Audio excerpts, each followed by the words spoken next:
Marian Rivera pumayag na i-translate ang kanyang tanong sa English matapos mag-request ng isang contestant sa Q&A portion ng Century Tuna Superbods 2024. Mga netizens natuwa sa ginawa ni Marian. Ito ang buong storya. Trending sa social media ngayon ang kapuso primetime queen na si Marian Rivera matapos siyang pumayag sa request ng isang contestant sa Q&A portion ng Century Tuna Superbods 2024.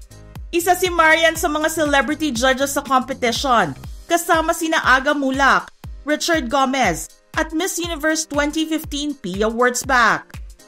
Dumating na sa question and answer portion ng top 16 finalists at kinailangan nilang bumunot ng pangalan sa isang bowl para malaman kung sinong judge ang magbibigay sa kanila ng tanong. Nabunot ni contestant Jeter Palomo si Marian Rivera. Noong una ang naging tanong ni Marian kay Palomo ay, dumami ang followers mo sa social media nung naging finalist ka. Paano mo gagamitin ang opportunity na ito kahit natapos na ang competition na to? Hindi naintindihan ni Palomo ang tanong ni Marian kaya nag-request siya. I'm sorry, could I get English please?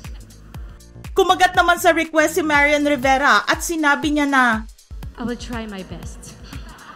Are you ready for this? Dito na natuwa ang mga audience sa naging response ni Marian Rivera sa request ni Palomo na parang kumakagat sa isang challenge.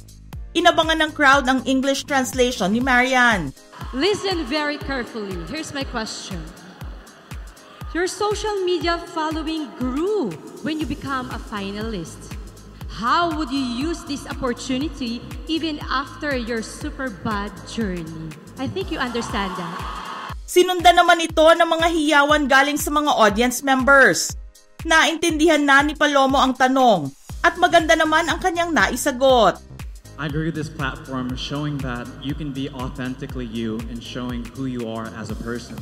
I've been one to ruin my self-image and ultimately I fell apart, but those pieces of me didn't fall apart. They only fell into place. And now I want to be able to use that social platform to continue to inspire others on their fitness journey on becoming their best you ever. Thank you. Sa huli ay nanalo bilang grand winner si Jeter Palomo kasama ang beauty queen na si Justine Felizarta sa Century Tuna Superbods 2024. Kumalat naman sa social media ang video clip ng Q&A portion ni Marian Rivera at Jeter Palomo at nakakuha ito ng mga positive reactions galing sa mga netizens. Natuwa ang mga netizens sa witty response ni Marian Rivera at ang mahusay na pagkaka-translate ng kanyang tanong sa English. Natuwa din dahil napaka down to earth ni Marian doon sa segment na iyon. Nagkaroon din ng praise galing sa mga netizens si Jeter Palomo dahil very respectful at honest ang naging approach niya kay Marian Rivera. Ito daw ay isang factor kaya siya ang nanalong grand winner. Ano ang masasabi nyo sa nakakatuwang Q&A portion ni Marian Rivera at grand winner Jeter Palomo? Just comment below.